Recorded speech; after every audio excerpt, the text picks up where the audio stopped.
Howdy, howdy, brothers and sisters. Excuse the coughing. I've been pushing on my yard. I'm hot. I'm tired. I'm out of breath.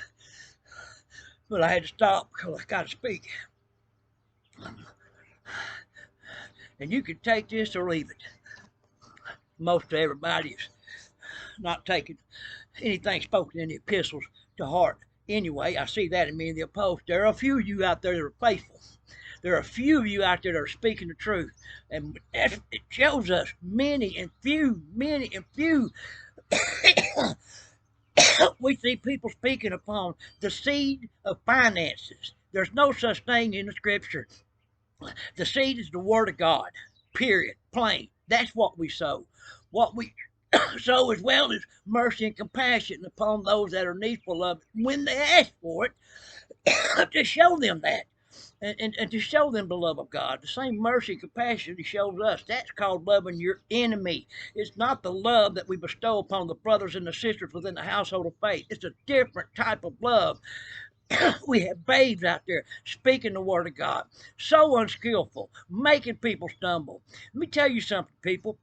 If you speak the word of God, it says, do not despise the prophecies within the assembly. This is an assembly. Your little site is an assembly. Them little groups is an assembly. I have been despised so many times by speaking the truth against people that want to bash religion. Let me tell you something about religion. If you're not found in pure and undefiled religion, if you're not found unspotted from this world, you're going to hell. Do you understand that? Is that me passing judgment? No, that's God's word of truth. And I'm going to tell you, each and every time I do my yard work, God gives me a burden to bring to you. You know what a burden is? It's the burden of the Lord. It's the message of the Lord. So you need to listen to me. And a lot of y'all ain't going to like it because I'm fixing to sound like one of the apostles. I'm not an apostle. There's only 12. There ain't no more. That don't mean the fivefold ministry has become of non-effect. We still have the apostles. I have them in my house right now. It's called the Holy Bible. But I don't add nothing to the foundation of Christ that those 12 apostles laid. That's in Revelations. And you need to start learning the truth before you open your mouth up. So I'm fixing to say something.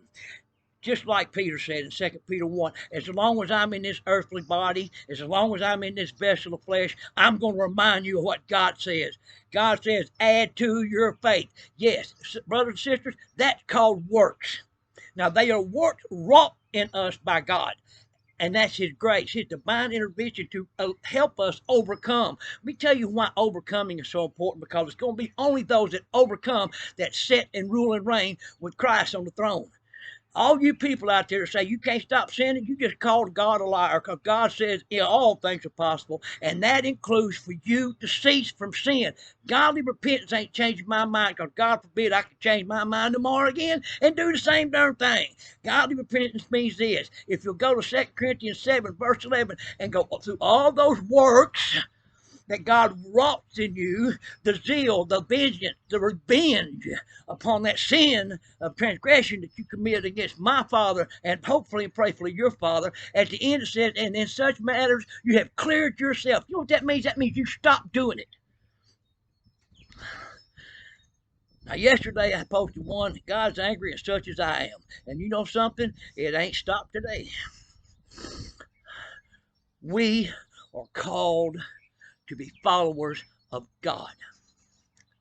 Not every one of you out there are called to be teachers, preachers, or evangelists. It does say that all my sons and daughters will prophesy, and we're not supposed to despise the prophecy when in an assembly somebody gets up and wants to give the assembly what they say the Holy Spirit has laid on their heart for a word to the saints. We're not to despise that, but it as well says that the spiritual elders listen and judge. And if it's not right, in that assembly, right then, right there, the elders set it straight. Because a lot of babes who are unskillful in the words of righteousness, because somebody told them to go out and spread the gospel and spread the good news, so many babes, y'all do not know the danger you are in.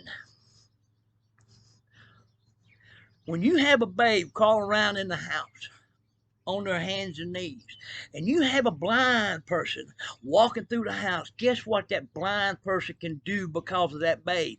Stumble and fall. Okay, speaking of falling, the Lord wants me to tell you this too. Yes, the righteous man falls 7 times and gets up, but you know what else God says? Stop falling. Grow up. Become mature. Paul calls it perfect. I know y'all don't like that word, but it's in the scripture. And Paul says, be ye perfect as those that have already attained perfect. Look at them. Follow them as an example. Sadly today, brothers and sisters, I got to confess, there ain't a whole lot of examples around. And that's the sad truth of the matter. But the thing is this, God ain't left you alone in that matter. God will still teach you. God will make you perfect if you don't have the examples around. We have a teacher that has been gifted to us and is such an amazing blessing. And if you really want the truth, it says a babe desires the word of God like milk. Like milk. But you know something? It seems like when we grow up a little bit, we still don't desire no more. You know, now we should desire the meat. We're to receive and to be loved by God. And this is another one. God loves everybody. That's horse hockey. To be loved by God, God says this. God says it, not Anthony, not anybody. God says this. You need to receive and keep my word. Now, keep don't mean memorize verses. Keep means to understand. We know that if you go look at the sower of the parable, you'll see it. Those who received and understood the word became fruitful. God says over and over and over in the scriptures, get understanding, get understanding, get understanding. And here's some understanding. Go to 1 Corinthians 10. Right off the back of my head. It starts with be not ignorant, brother. Let me tell you something. God don't want you to be ignorant. I called somebody ignorant the other day, and they got their panties in such a wad. You know what that tells me? They don't know the Word of God. They don't know the Word of God. They said I was harsh, mean. Let me tell you something. You know why I do this out here? You know why I do this away from inside the living room? And my wife watches these videos, and she ain't going to like this. She probably is not going to like this. Probably. I don't know. But she has heard me speak like this over and over and over and over. Sounds like a broken record. Let me tell you something. If you go to Genesis and you go to Revelations and read the Word of God, you know what it is? It's a broken record. It is repetitive in the warning, the warnings, the warnings. Why? Because God wants what's best for you. What is best for you? That you overcome the desires of the flesh, that you don't fulfill the desires of the flesh, that you stop doing that stuff. It hurts him. It angers him. He chastises you. But if you callous your heart, you don't hear the chastise. Why? Because some man told you we can't help but to sin. That's just who he is. You know something? God said you're supposed to be a new creation. A new man. Back to 1 Corinthians 10. Let me tell you something. If you don't understand how important it is to overcome, go to 1 Corinthians, I believe it's 10. It says, be not ignorant. And it tells you what happens when people become overthrown by their fleshly desires. It displeases God. You know what displeases God means? It angers him. I heard somebody the other day say, well, God don't get angry at his children. Bull hockey.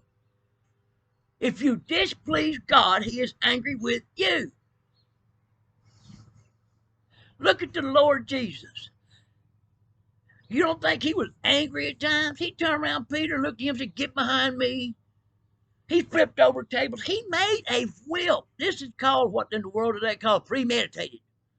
He made the whip. He didn't go buy one. He didn't pick it up on the side of the road. He got the material set down, and he made. I think going to straighten these people out. I'm tired of it. They're defiling my Father's temple, and he took care of it. Paul even threatened those in Corinth. Do you understand that? He says, y'all better get this straight before I come, because I'm coming. Now it's your choice how I come, with meekness or with a rod. That's a threat. That's what people would call a threat today. Let me tell you something. if the Lord Jesus was to show up right now and just these local building assemblies around here, he would make a whip and clear out each and every one of them. You know why? Because they're in violation of God's order. They have people sitting among the congregations that are living together in fornication, and they're allowing it. You know what Paul said? Paul said it's not really. Paul said what he did when he told them to put out that wicked person wasn't for that person. And it wasn't really for the assembly. It was for they would see his love for them. That's love. That's God's love.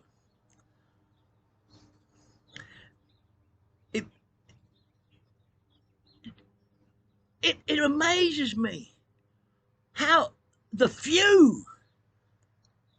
But that don't mean you can't. Just because you're part of the many, don't mean you can not become part of the few. God wants you to be part of the few. He's got the many, and the many's going to answer to him. We like to talk about how the unbelievers, every knee's going to bow down. You know something? Paul says all will stand before the throne of judgment. That includes the brothers and sisters. That includes the saints. That includes those within the household of faith. We get judged first. Why? He has to cull out the dadgum herd. And those that are found worthy, those that have not been found as an unfaithful servant, which is in Scripture, by the talents, and get cast away, those who are found worthy, clothed, unspotted. Now that don't mean that we are perfect, but that does mean this. Our heart has such a desire to stop sinning that when we do it, it hurts us. Look, you see people having a heart attack on TV and the pain they're in, that ain't nothing. That ain't nothing. When you sin and transgress or sin against God our Father, it should be many, many times worse than that in your heart. You should ache. You should have a revenge and an anger inside you to stop this. And you need to go to your Father and he'll help you through it.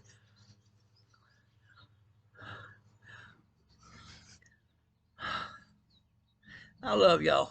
I really do. But y'all got to listen to me.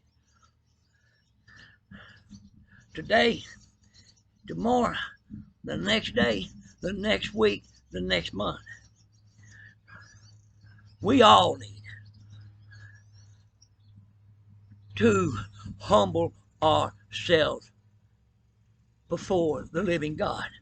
We all need to ask for forgiveness. We all need to repent from these unbridled tongues, these unrighteous judgments. It says that if any man defiles the temple of God, God will destroy him. And now, won't you listen up, brothers and sisters? An unbeliever can't defile the temple of God. My brother and sister can't defile the temple of God. I'm the temple of God. You're the temple of God. The only one that can defile the temple of God is you or I in ourselves. We do that by speaking them with unbridled tongues, unrighteous judgment, foolish questions. When our tongue does not edify and exhort, when our tongue stirs up strife and discord, you just defile the temple of God, and you need to recognize it. If you don't feel the Holy Spirit chastising you when you do such a thing, I'm fearful for your souls. I am. When I even have a thought that I capture it. I don't speak it. When I have a thought, I grieve over it. And I ain't even spoken. I just grieve over the thought. God, please cleanse my mind, renew it. I don't want them thoughts no more in my mind. I'm tired of this battle. I'm giving it to you. Stop it. I know you can do it. You told me you could. Renew my mind. I'm supposed to have the mind of Christ. Do you think Christ had bad thoughts? No, not bad thoughts ain't a sin. Acting on them is. But we ought to, when a bad thought enters, it ought to grieve us just as much as when we actually do it. We're to have the mind of Christ. I'm gonna cut this short. It's 15 minutes. I've said enough. And you know something? I hear so many of y'all out there saying, I want to spread the truth. I want to spread the gospel. I love my brethren. This has been truth. If you can't recognize it, I'm sorry for you. I really am. If you do recognize it, you know something? If you don't share it, what does that say about you loving your brothers? What does that say about you loving the brethren? What does that say about you loving God? As always, I'm praying for the things needful in your life.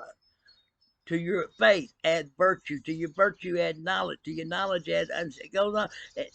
Those are things needful. I'm not going to pray that you get your finances blessed in your bank account and any of that crud that you see on TV or on the social media. God, it makes me sick when I see brothers and sisters going, amen, hallelujah, and sharing that trash.